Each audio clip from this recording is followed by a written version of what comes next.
What is up, y'all? So I had a talk with some random people in an obvious, and I pitched an idea where it's called the Olympics. So in this case, it would be the Steam Olympics, or it could be the PlayStation Olympics, or it could be the Xbox Olympics, or crossplay, just the Olympics, right? And it's not to say that it's a physical sport, but it could be because we know we do have VR here, so we can see what happens in the future.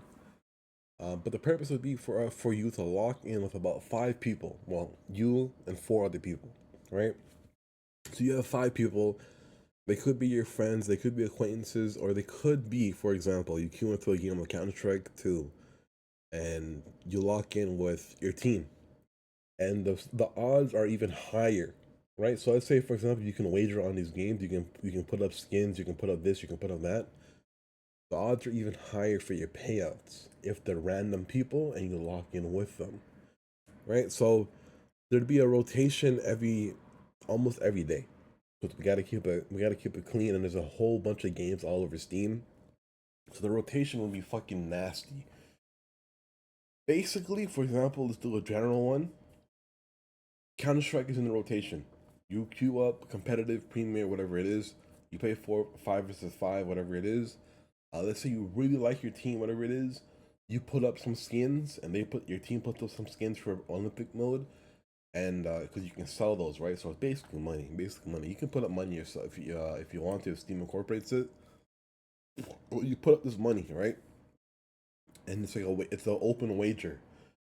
The enemy team doesn't have to, but if they want to, the same team in Counter Strike, so your CT and their terrorist side, whatever it is, the enemy team can see that, and then they can also put up skins for almost. It has to be like the sort of equal amount, or they can try to, and they can choose to lock in. If they're all random, or if they're dual, that will affect the odds, whatever it is.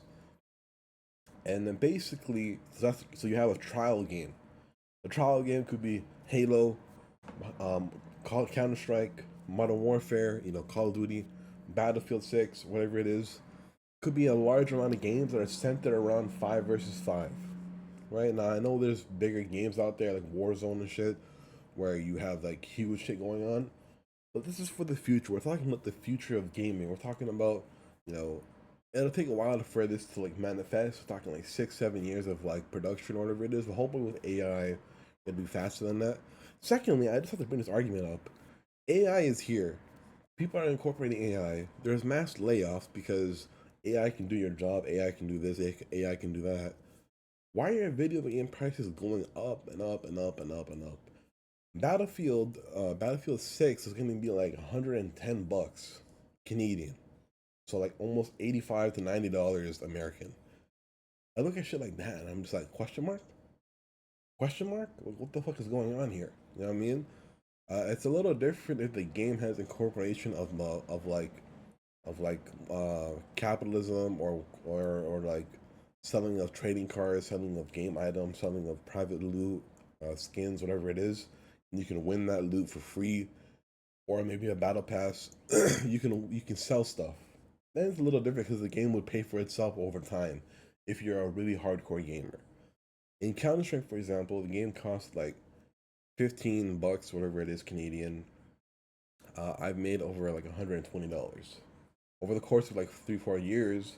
I didn't pay that much, but I made more than my money back. Right, so they have a marketplace attached to the game, right? And that's the beauty of Steam, right? So we would hope that later on in the future, these other platforms, PlayStation, Xbox, Nintendo, they would incorporate this into their systems. And I'm pretty sure eventually, not now, but eventually, once it becomes super, super mainstream, corporations, the USA, whoever, will maybe implement a tax on it. But I don't really think so. I don't think so. I think it'd be a free market still. I think even if there was a tax, it'd be whatever. But there's plenty of money to be made across the board. And I think competitive gaming is where it's at.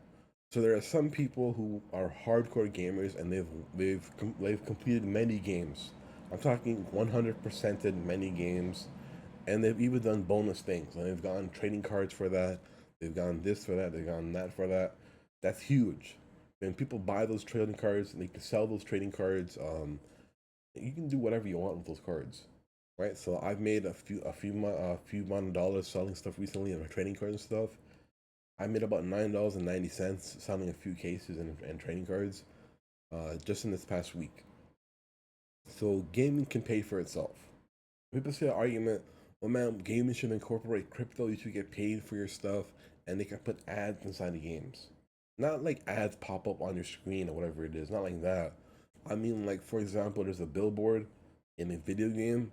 It'd be indestructible, or maybe it could be destructible, and they could put a Coca-Cola ad on that game. Hey, it is what it is, brother. It's capitalism. But, but with that comes the market and the economy, and I personally accept having ads in my games if it meant the economy gets boosted, right? So have like a super small micro of a fraction of a dollar, of a penny or whatever it is in terms of advertisement, and it'd be good to go. It'd be very good to go. I get paid to see the ad, and for example, Riot Games gets paid to produce the ad and display the ad. So, for example, in League of Legends, when you load into a game or when you're in Champion Select, they already do it in the Pro Play. They have ads all over the screen, sponsored here, sponsored there, sponsored there. I believe they can incorporate that same system into the whole game, into training mode, into normal ranked mode, whatever it is. And the higher your rank is, and if you stream, for example, it'll be an option if you're a stream, whatever it is, you get paid out even more, right? So there's incentivization for you to be an all-star, to try your best, to stream continuously, free advertisement, free money, free whatever, and you can even do your own ads, right? So a user can make their own ads, whatever it is. It'd be awesome. It'd be fucking awesome, right? So think about it. I think ads have to come to games eventually to keep down prices, and AI is here, so prices will come down. Right now, they're just price gouging because they're EA games or whatever it was, and then they want to make supreme amount of money and build out all this crazy hype behind the game. But I personally think that gamers need an incentive to play, right? So with the Counter Strike incentive, I'm not forced, but I play 3 games a week minimum. I love the games I play all the time, so I play like 15, 20 games a week. But play 3 games a week minimum, and I get an eventual payout, and that payout can be huge. Now, I was in a chat with some dude, and he said that he made $15,000 off of the weekly capsules, the weekly boxes. I said, "What the fuck?" And he said, "Yeah, man, I cashed the fuck out. Went to the casino and shit. I really lived my life, paid my bills off, everything. I'm good to go." You know what I'm saying? So, this shit is like a fucking lottery. You know what I mean? It's a fucking lottery. And I also believe in the future, like Steam, for example, there are really expensive skins. I'm talking about skins where you could sell them for like $1 million, 500K, 300K, 100K. I believe you should be able to sell your skins in the marketplace, but also have a low thing called a raffle, and you could raffle off these skins, and you would get a large amount of money, and Steam would get their cut too. So for example, let's say I have a $5,000 knife, or let's say the odds are bigger. The odds are bigger. I have a $30,000 knife, right? Knife is fucking huge, whatever it is, or gloves, or whatever it is. And I say, you know what? I'm feeling spicy with it. I want to make more money on Steam. I want to make more money. I want to try myself, and I believe I have a platform, so and Twitter and all this stuff. I could advertise it. I say, you know what? We'll sell raffle tickets for $1, and it's worldwide, $1, and you could possibly win this knife, right? So sweepstakes. You would make so much more money off of doing raffles and stuff, and it would boost the economy. It would go fucking insane and crazy. People all over the world would say, fuck it, I want to partake in your contest, your sweepstakes. And Steam would run it, and it'd be fully legit, no scam, and everyone's happy. Everyone's happy. So it's one thing to sell it, it's another thing to raffle it off. Now there comes risk with raffling it off. There may be so many raffles that people don't give a fuck about your raffle, and you might get fucked. We'll have a reserve payout, at least like 40% of the item, 40% of the item's value. You know what I mean? Or 30%. Let's say 30% of the item's value, a reserve payout. So if you're feeling nice with it, you have a platform, you have a community, a following, you're a Twitch streamer, a YouTuber, a whatever, and you can make a shit ton of money off the system. Raffle shit every fucking week, and you'll get followers, you'll get this, you'll get that. It just builds itself, right? The game just starts building itself left and right. And for the back to the Olympics mode, we see that Nintendo, PlayStation have made announcements to further out their exclusives to other platforms, and they're going to introduce more crossplay. They want gamers to unite, and they know that a majority of the gamers have chosen PC because PC has won the master race. Um, but it's with streaming and stuff, so it helps. It really helps out a lot. But I believe there could be other games on rotation, and there's the Steam library has so many ridiculous amount of games. Um, that I also believe there could be challenges, and you could also do solos, right? And this type of mentality with the Olympics, or whatever I'm gonna call it, the gamer, I don't know, peak gaming. Let's call it that, right? Peak gaming.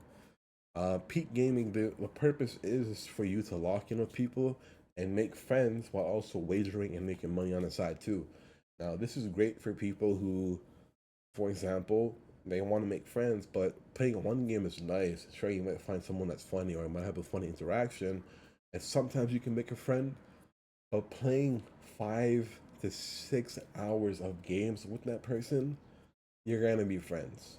You're gonna be really close friends. You're gonna really love it, right? And you don't have to wager. You don't have to do this. You don't have to do that. You could do, for example, just free play Olympics. You know what I mean? Nothing at stake.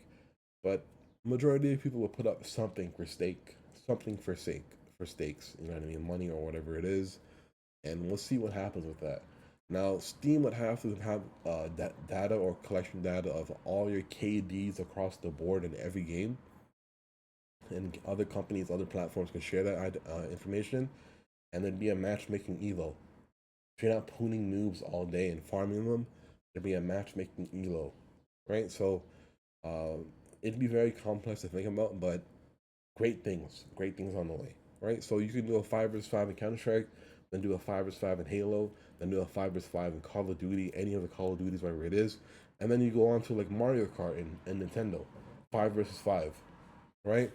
So it'd be like a normal like 12-person race or 10-person race, and basically like you'd race individually, whatever it is, but it will take the end result. So if you're first place, second place, third place, fourth place, fifth place, you or your whole team, you guys will all win, right? But if you're spread out, like first place, second place, 12th place, eighth place, seventh place, it will take the average, and that's your position. And if your average is higher than the other average, or lower, I should say, lower than the other average, you win, right? So just think about it. Put some ideas in the comments. You know what I mean? Maybe one day your comment will be chosen, and you'll get paid, bro. You'll get paid. You'll be credited. Maybe you might get a job. A lot of good things on the way. A lot of good things on the way. And I want you gamers to hang in there, bro. Good things are coming. Innovation is coming. New games are coming to the platforms, but we have to work together to make a new industry that thrives on this versatile gameplay. Because I would love to have people that I lock in with every Friday, and I'm saying, buddy, put up $20 each. Everyone put up $20, and we wager that off, and we go hard. We go hard on our games, and you know what's crazy, brother? There'd be ads in those games, so revenue for all platforms, all the games, whatever it is. You have to buy the games, so revenue right there as well. Second and third of all, if you're a streamer, there'll be like an opt-in feature. You're Twitch streaming, Kick streaming, or Trovo streaming, or Mixer streaming, or Facebook streaming, or whatever streaming. The amount of views you get would be advertised for the game, and then you can get paid a little bit of money, right? So if it's a super popular game, you're not going to get paid the most amount of money. But if it's a random ass game that's been selected, and they have a streamer revenue program, or like advertising, you'd get a code, or for example, a discount code for the game, so in the Steam item shop or whatever it is to buy items in the game, like Epic Games has an item code, whatever it is. It'd be stuff like that, right? So lots of revenue processes, lots of ways to make money, and lots of ways to spread wealth. Power to the gamer.